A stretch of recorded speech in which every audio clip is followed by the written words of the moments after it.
I'm Waqar Rizvi, and this is Scope. Theresa May is on her way out, Donald Trump is in town, and Boris Johnson may very well be the next British Prime Minister. No, this is not a story out of a novel, but reality in the United Kingdom. Brexit is in a mess. Theresa May has failed 3 times to pass her deal that she passed with the European Union in the House of Commons. She now finds herself in a corner and has had to resign, announcing that June 7th would be her last day. She will possibly stay on till July, till her successor is found. And as I said, Boris Johnson may very well fill that spot. What does that mean for Brexit going forward? What does that mean for the UK going forward? Let's discuss that a bit further. We're joined now by John Mountfort Dunn, who is a professor of political theory at the University of Cambridge and a fellow of King's College. He's joining us now from Cambridge in the UK on the line. We're also joined now by Joe Worthington, who is a political analyst and consultant, and he is joining us now via Skype from Exeter in the UK. Joe and John, thank you both for joining us. John, I'd like to start with you. What do you make of Theresa May's resignation? What happens after? Well, she's been in a position in which she was going to have to resign for rather a long time, really. She was completely stuck. What it's going to mean going forward is, as you said, almost certainly that Boris Johnson will be the next leader of the Conservative Party, and it is slightly less clear, I think, that he will actually be Prime Minister for any length of time because of that, because it's not clear that he has a majority in the House of Commons, because any majority in the House of Commons depends upon the cooperation of a small number of MPs from Northern Ireland who are not enthusiastic about his approach to Brexit. So the cards have really now been thrown up into the air, and it's not clear where they'll land. Boris Johnson is an exceptionally unscrupulous person, even for a Tory politician, and it's conceivable that he can finesse his way out of this, but it's also conceivable that he can't either, in which case there will have to be a general election, or there will have to be some decision passed by Parliament, which will mean there's another referendum, and I don't think that will happen. So, okay. All right. So Joe, I wanted to get your thoughts on that. I think we need somebody like Boris Johnson, Joe, in office, at 10 Downing Street, because, Boris Johnson is unapologetic, of course, about the Brexit referendum, and he's fine with a no-deal scenario too. I think we do need a Boris, or a Boris type figure in the UK at the moment. He does have the support of the Conservative electorate. He has the support of the backbench Conservative MPs, who are ultimately the ones that brought down Theresa May's deal within the party. And I think he's pragmatic and he's charismatic. He isn't to everyone's taste, but he is the most likely figure to get a majority on some kind of deal in Parliament. How will he get a deal, though, Joe? Because, it does seem like he's quite a polarizing figure, isn't he? Because, statements he's made in the past have been, just on the brink of, offensive, really, haven't they?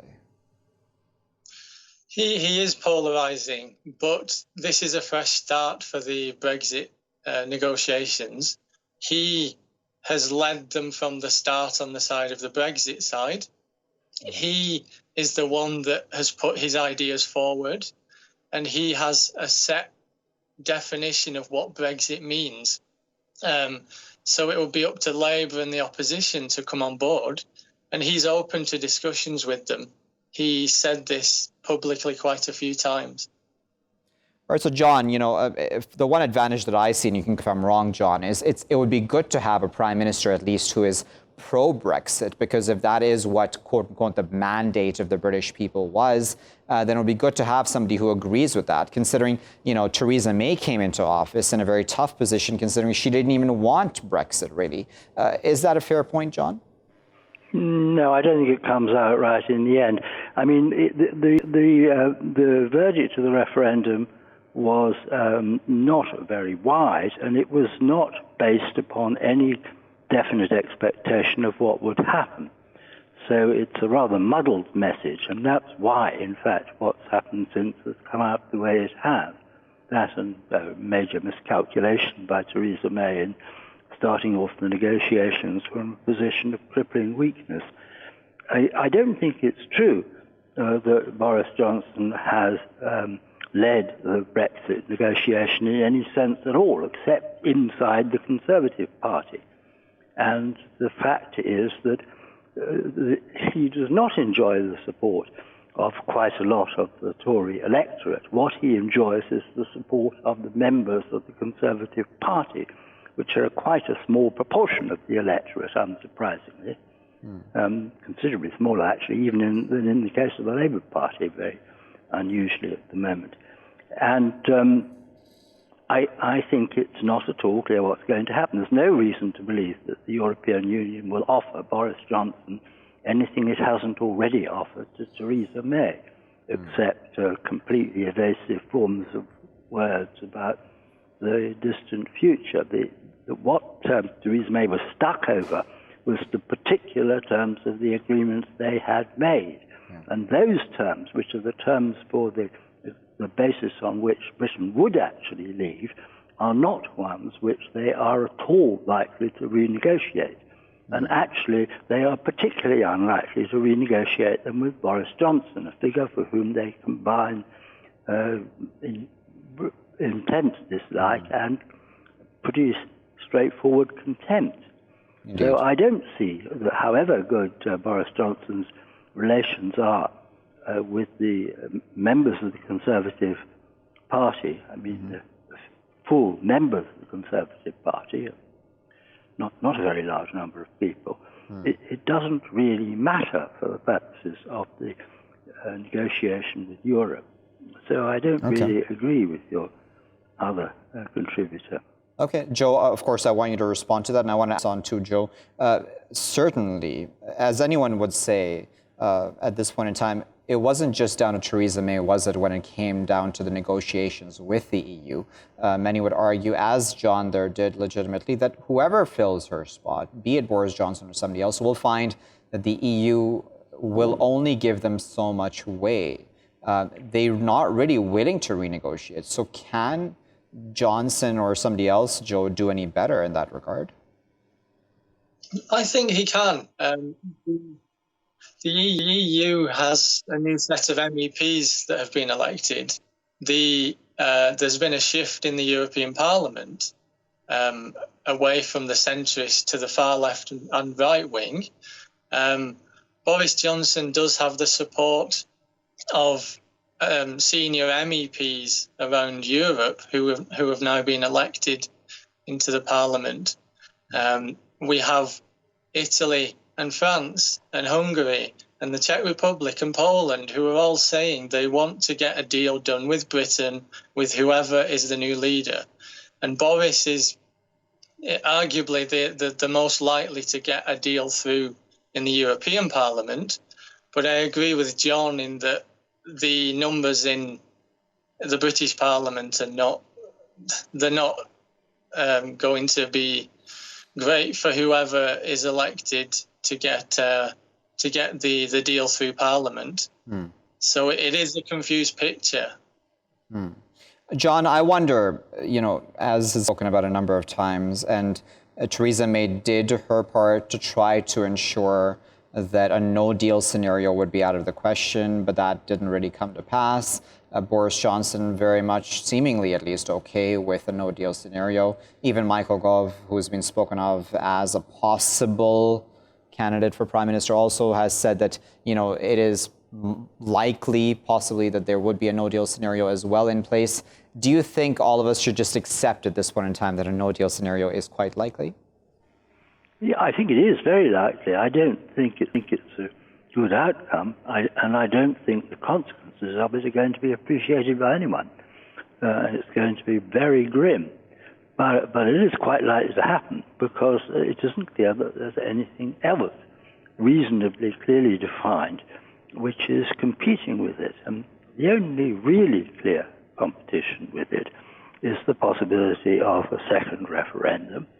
There isn't a majority for that in Parliament at this point in time. I suppose there might conceivably become one if the immediate alternative was a no-deal exit.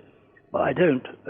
This is a very complicated and very technical business, what exactly could happen in Parliament and what the legal force of it is. I mean, what we do know is that the Speaker of Parliament at the moment is a very virulent opponent of a no-deal Brexit, and actually of any form of Brexit, and that he will do his damnedest to increase the chances for a second referendum. So there could be one, but it's.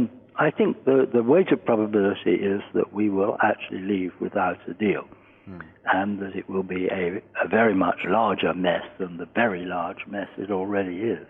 All right, so then Joe, simple question, why not go into a second referendum? What would anybody who is pro-Brexit be afraid of in that case? Well, I think that a second referendum ignores the results of the first referendum. How many referendums do we need? The referendum given by David Cameron was that based on the fact that you have one referendum and this would decide the future relationship with the EU.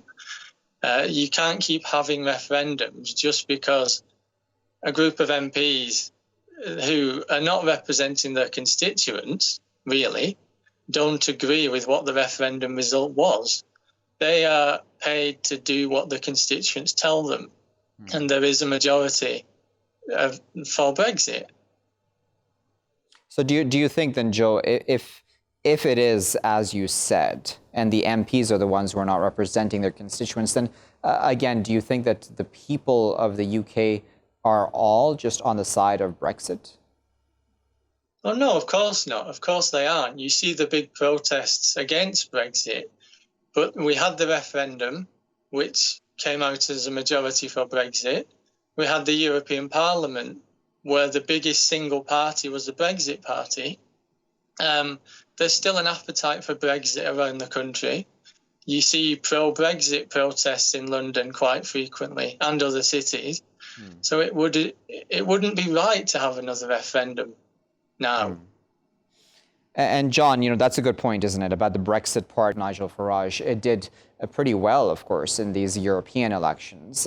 What do you put that down to? Do you think it is a fact now that really most Britons really do want out of the EU completely? No, that's definitely not a fact. There's a lot of evidence about it, and the evidence shows it to be false quite straightforwardly.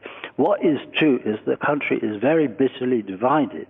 And this particular political process, which has been infernally muddled and has had an awful lot of stupidity in it, has actually deepened the divisions. But the evidence is that actually there is, at this point in time, there are very slightly more people in favour of not leaving than there are in favour of leaving. What is also true, unfortunately, is that there is no single party of opposition to leaving. There are several different parties of opposition to leaving, and although it's true that Farage's party is the largest party, it's also true that the Conservative Party at the last election was the smallest party. If Boris Johnson becomes Prime Minister, he will be a Conservative Prime Minister. So actually, if you're going to take that the European elections, which are not at all a suitable proxy for a national decision on anything, and it's not true that the European Parliament anyway are going to be what decides what Europe will offer. It will be the European heads of government, as it always is. And they're not at all pleased by the outcome of the European parliamentary election. So I don't really think that you can tell anything definite. What is true is that whether or not there's a second referendum, the population is very bitterly divided, and it will be, whichever way a second referendum comes out, it won't stop being bitterly divided. Okay, so then, Joe, how does one overcome such division within the UK over such an important issue? I mean, obviously, one can agree that, yes, in a democracy, divisions are, to an extent, obviously natural, where there will be many people who will disagree with the majority, but the majority still rules. Do you think that in this case, though, with Brexit, because it is so sensitive, again, I'm repeating that there should be somebody in office who can try to at least unite the British people more?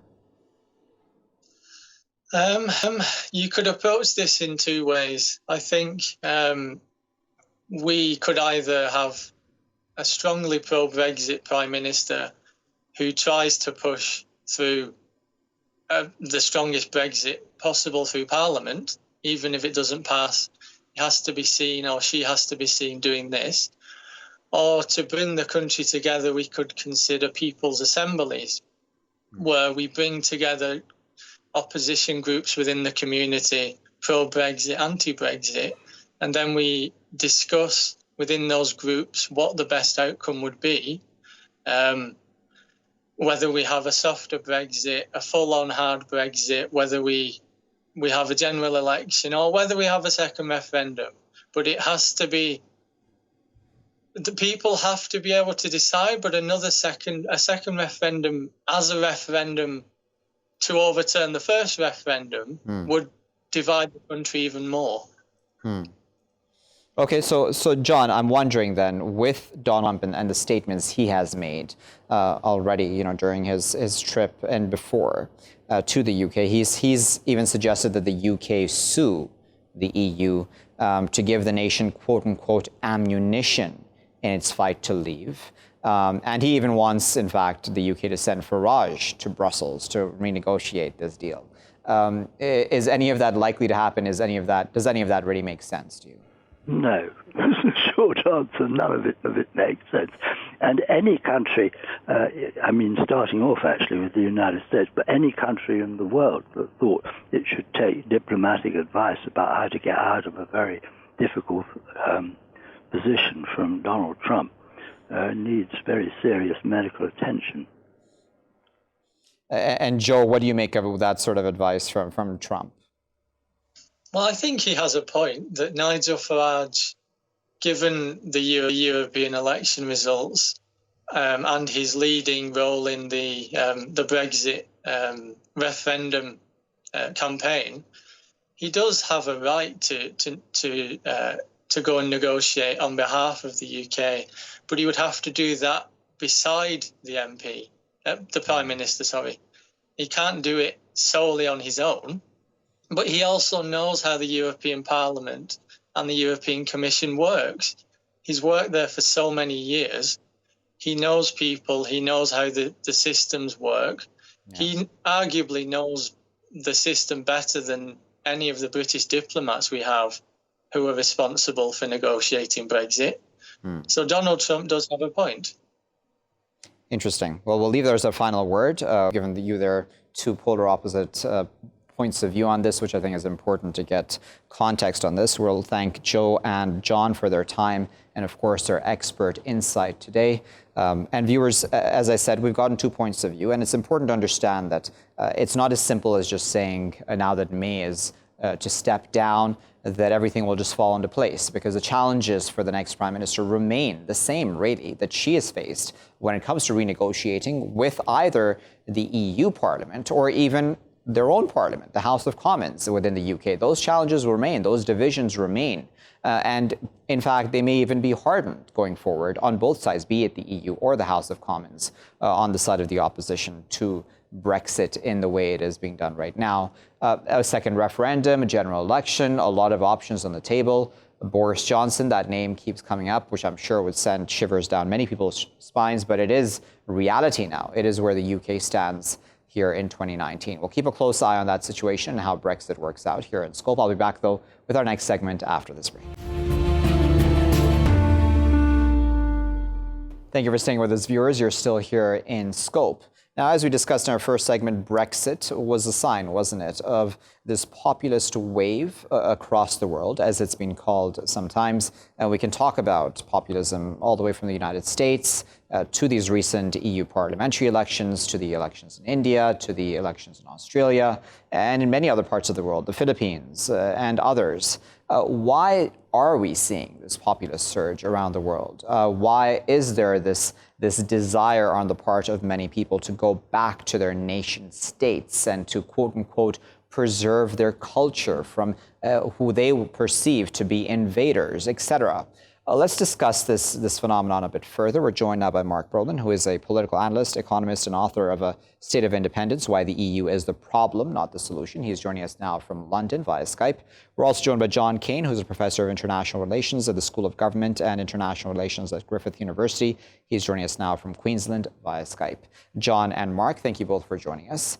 Mark, if I may for a moment, just pick on the UK. Do you believe, and why do you believe, in fact, let me put it this way, that we are seeing more of a populist surge there in the UK and then in the EU as well?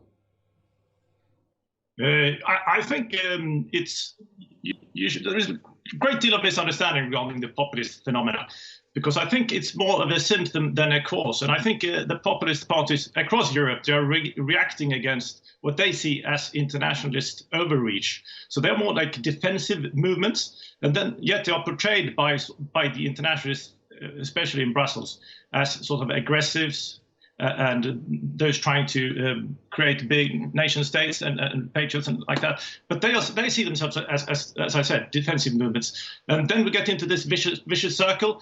Both sides misunderstand each other and demonize each other, whereas there is in fact a great deal of good faith on both sides, not pointed out as much as I think it should be. And that's actually a good point, Mark.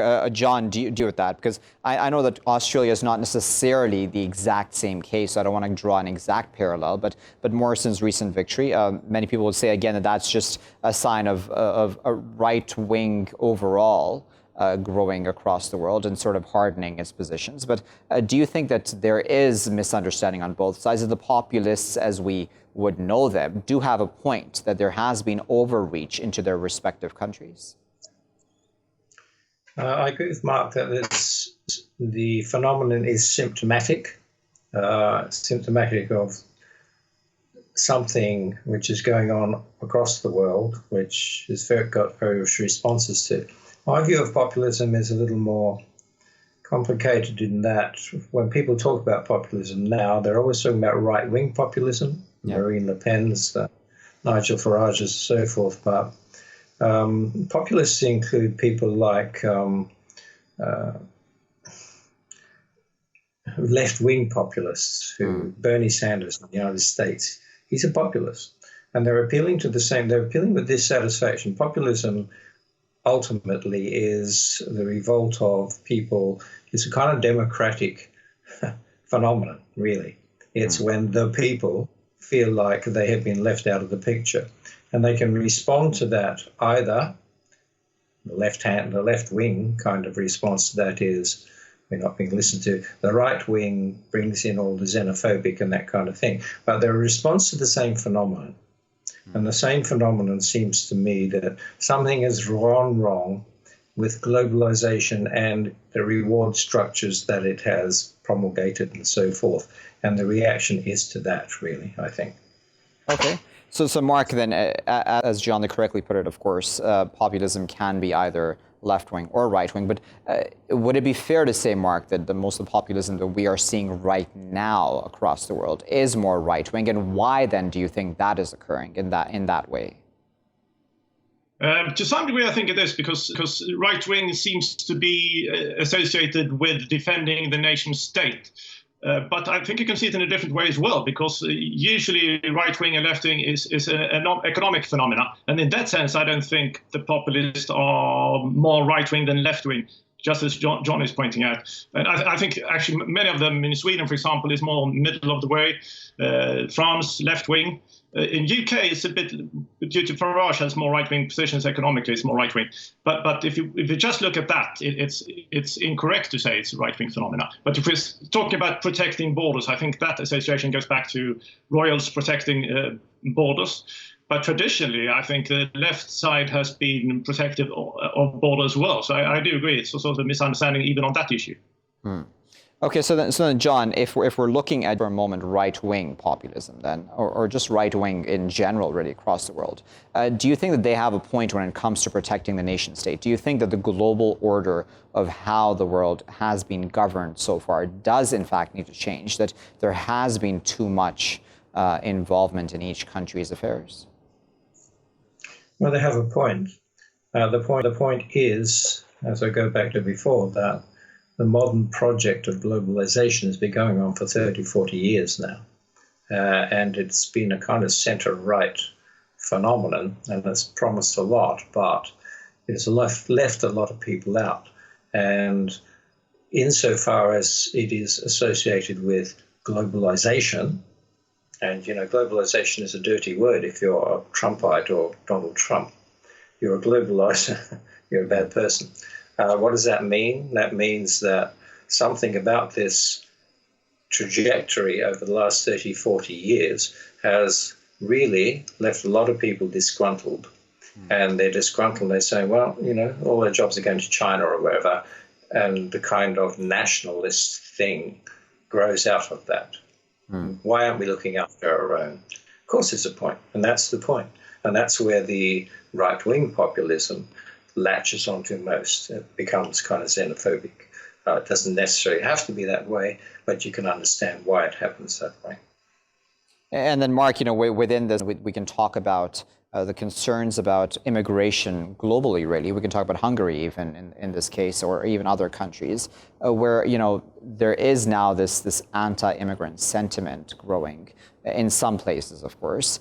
Do you think that there is a legitimate concern about preserving a society's culture instead of then having these sorts of immigrants coming in, if they're economic migrants or even just asylum seekers? I'm not sure people are thinking so much about culture in the sense that it's usually portrayed in the media. I think they want to preserve their countries as they saw it as they grew up in many ways. And I think they see that the countries are changing far too much, because if we go back just to the 1980s, every party, left or right, were having the same sort of immigration policies as the parties of discontent are having today. So in that sense, the traditional parties have changed their migration stance very, very much.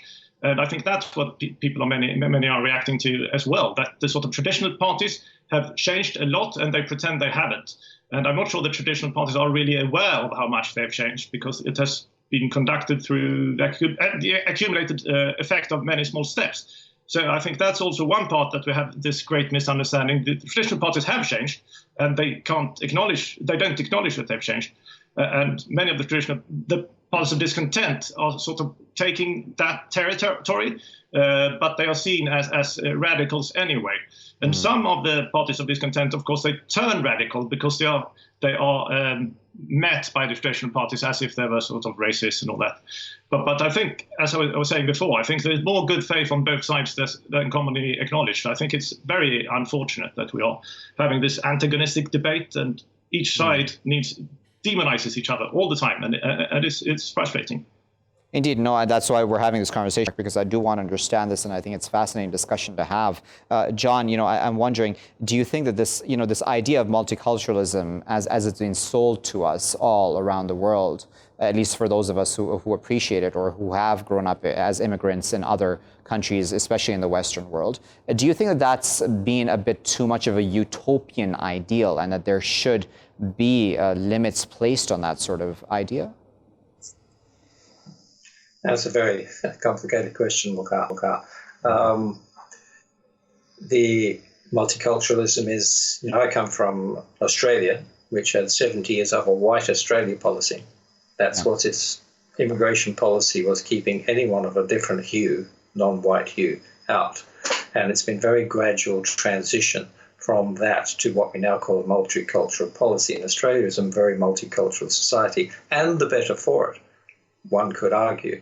But of course, there always is that sense that the world you've grown up in, which you've been familiar with, is suddenly overwhelmed by people. It can be very sudden and it can be very dramatic, and it will produce precisely the kind of things we're seeing.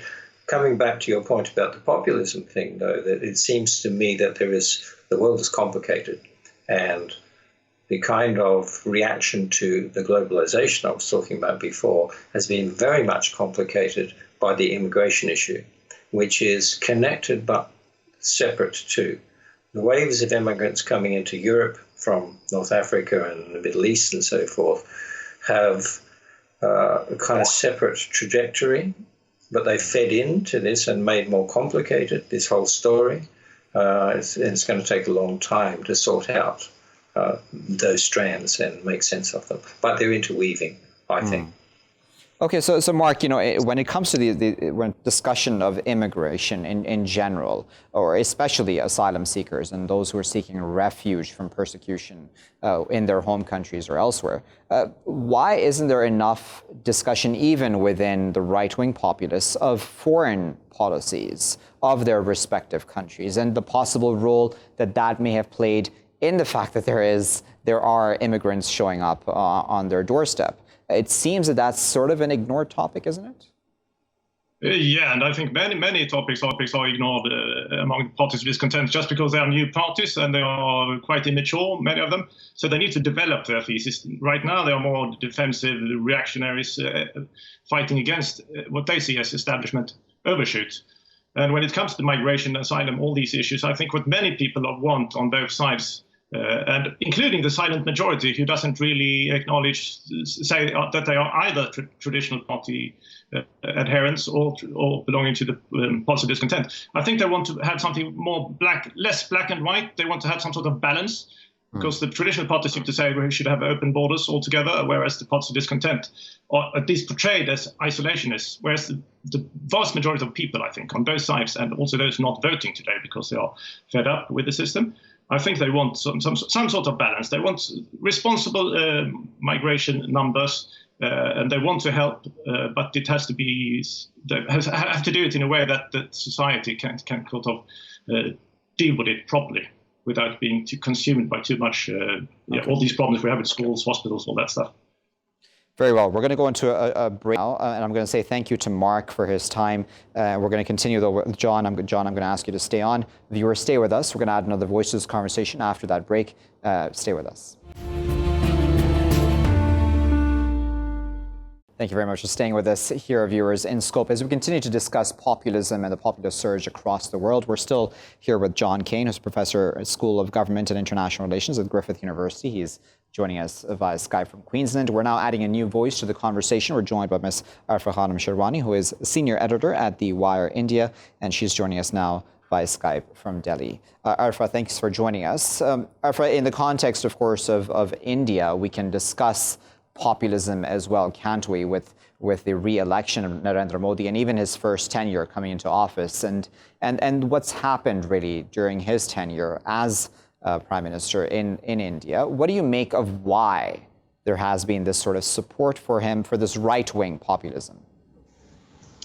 Well, I will agree with you that much of what India is witnessing at the moment today is part of what we can see globally already, that there is this surge of populism and right-wing politics all around the world, from east to west and other parts of the world as well. But while there are global reasons for populism and right-wing and the rise of right-wing, there are also very local reasons, local social, political, and I would say more economic reasons behind the rise of populism. Specifically, if you see how Indian society, Indian electorate has behaved, more specifically in the 2019, like the election, which was about 10 days ago, Indian electorate gave the verdict that they wanted Narendra Modi to lead India again for the next 5 years. If you observe how Narendra Modi, when he was the candidate, when he presented himself as a strong contender for prime ministership, he wanted to look like somebody who was a great economic reformer, who was somebody who wanted to reinvent Indian economy from the scratch. He promised 20 million jobs. He wanted to make India a world power, turn India into a world power and all of that. But I would say that for the much part of the 5 years, he was not able to deliver that he had promised in 2014. And that kind of shifted the center from his economic promises to this nationalism, agenda of nationalism, which turned out to be religious nationalism. Right. So I would say that because of his economic failures, we saw Narendra Modi turning towards nationalism. But the basic question, fundamental question remains that why did the people of India still believed in him and voted him back to power? I think I would say clearly the absence of a credible, strong opposition. And there is one more very important element which we haven't really paid much attention to, is Indian sentiment going towards elite politics, establishment politics. And incidentally, though Rahul Gandhi and his party, Congress party, has been without power, out of power for more than 5 years now, still they are some way considered part of establishment. And Arfa, I wanted to pick up on that point you just made there about the establishment, because I think it's a very, very legitimate one, and that's something that's been brought up when I have seen discussions about populism. John, I wanted to get your thoughts on that, because as even Mark had mentioned, I believe in the first segment that we were discussing that a lot of the votes that we're seeing that have brought in right-wing governments or maybe populist leaders, they're being seen as protest votes almost, aren't they? Why is there this need, or why are people feeling this need to register their protest in this fashion? And then how then is the global elite reacting to that, do you think? Who is the global elite, I guess. But yes, I agree with Arfa there that the Mark was talking before about the party system, and it's very, very noticeable. Who do you call the establishment? Well, the established parties around the world are in big trouble. Look at France. Where are the Republicans? Where are the Socialists? The party's gone. You've got a En Marche, which is a party created out of nothing on the back of Macron. All around the world, the established parties are in big trouble. They are the establishment of the political structure. And they are in big trouble all around the world. A little bit less in Australia, but it has its own repercussions even here in Australia. And that's telling you something about revolt against the world's changed and the parties haven't changed, or the parties have changed in a way that hasn't delivered the goods for the people. As Arfa says, Modi was not able to deliver on his economic promises, so he falls back on a kind of nationalism. And that sounds pretty much a theme, if you like, but it's pointing at something that's going on around the world. Okay, so then Arfa, one of the things that comes up, we're talking about nationalism as well. It's sometimes it's a dirty word, isn't it? But is it necessarily a bad thing for a society to want to preserve its, I don't know if the word is culture or norms or values? And in many parts of the world, this is not necessarily the case in India, but in places like Europe, for example, they would argue that, listen, we want to preserve our quote-unquote culture from quote-unquote invaders who are coming from across the seas. What are your thoughts on that, Arfa? Well, I don't think nationalism is a bad word, though I would like to call myself a patriotic person. I prefer patriotism in place of nationalism, because I think any kind of ism, especially with regards to nationalism, this is always against some people, against other nations. So I would like to love my country irrespective of whether I do not like or dislike it. My liking and my love for my country is not based on hate or disliking for any other society or country. In India, unfortunately, nationalism is not nationalism as in it's in pure form. Nationalism in India is more or less religious nationalism, which is unfortunately is against a section of people in India that is the biggest minorities here, religious minorities. So in a way, we've seen that Indian nationalism, the way it has evolved, is based on disliking or hate for the other. So there is this inbuilt enemy when we talk about Indian nationalism in the last 5 years, and this is primarily religious nationalism. So I would say that this is not something that when I'm told that I am supposed to love my country, only the geographical boundaries, but not the people. For me, nationalism would be loving my people and putting the person who is on the lowest pedestal to a better position. This is what Indian democracy, Indian constitution, that promises to the last man, as Gandhi said, Mahatma Gandhi said, that promise to the last man. I would say for me, my nationalism or my patriotism would be to make things socio-economically better for that last man. Right. And that's a very good point, John, because, you can possibly look at another example of religious nationalism in a country like Myanmar/Burma and what's been happening there to the Rohingya population. What are your thoughts on that? And that is, of course, a more of a niche, phenomenon, isn't it, within what we're seeing happening across the world? Well, let me agree heartily with Arfa. She's a patriot. I'm a patriot too. But patriotism is an ancient concept. It goes way back to ancient times. Love of fatherland, love of motherland, love of one's own. Nationalism is a modern phenomenon. It's 19th, 20th century, and it has to do with the nation state and the borders that we have artificially put around peoples. And these borders enclose different groups: Hindus, Muslims, Rohingyas, Burmese, Buddhists, and so forth.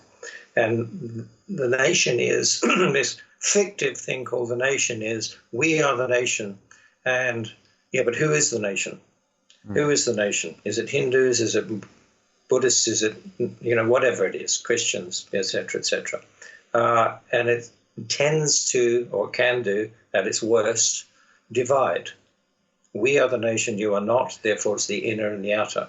Whereas patriotism can transcend that in a way and say, no, we're all, whoever we are, whatever religion we are, whatever color we are part of this community.